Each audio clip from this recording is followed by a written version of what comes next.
আউযুবিল্লাহি মিনাশ শাইতানির রাজিম। বিসমিল্লাহির রাহমানির রাহিম। সূরা আল মারিজ আয়াত ৮। সেদিন আকাশ হবে গলিত ধাতুর মতো। আয়াতের তাফসীর। সেদিন আকাশ হবে গলিত ধাতুর মতো। আয়াত ৯। এবং পর্বতসমূহ হবে রঙিন পশমের মতো। আয়াতের তাফসীর। এবং পর্বতসমূহ হবে রঙিন পশমের মতো।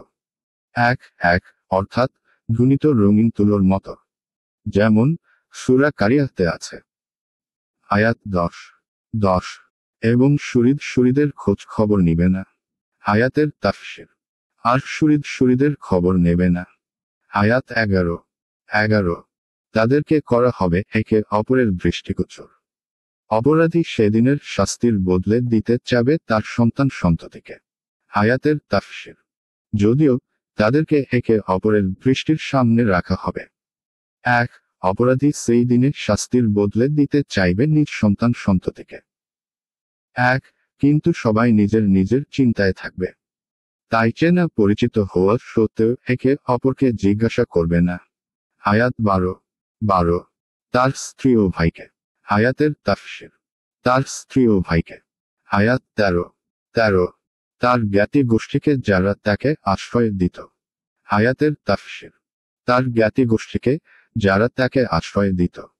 আয়াত ১৪ এবং পৃথিবীর সকলকে যাতে এই মুক্তিপণ তাকে মুক্তি দেয়। আয়াতের তাফসীর। এবং পৃথিবীর সকলকে যাতে এই মুক্তিপণ তাকে মুক্তি দেয়। ১ অর্থাৎ সন্তান সন্ততি, স্ত্রী, ভাই ও বংশের লোকে সকল মানুষের কাছে অতীব প্রিয়। কিন্তু কিয়ামতের দিন অপরাধী চাইবে যে তার কাছ থেকে এই প্রিয় লোকদেরকে মুক্তিপণ বা বিনিময়ের স্বরূপ নিয়ে তাকে মুক্তি দেওয়া হোক। গোষ্ঠীকে বলা হয় কেননা তার গোত্র হতে পৃথক হয়। আর এর অর্থ পৃথক। আয়াত ১৫ না, কখনোই নয়, ইহা তো লেলিহান অগ্নি। আয়াতের তাফসীর। না, কখনোই নয়, এটা তো লেলিহান অগ্নি। ১ অর্থাৎ এটা হলো জাহান্নাম। এখানে তার প্রখর উষ্ণতার কথা বর্ণিত হয়েছে। আয়াত ১৬ যা গাত্র হতে চামড়া খসিয়ে দিবে। আয়াতের তাফসীর। যা দেহ হতে চামড়া খসিয়ে দেবে।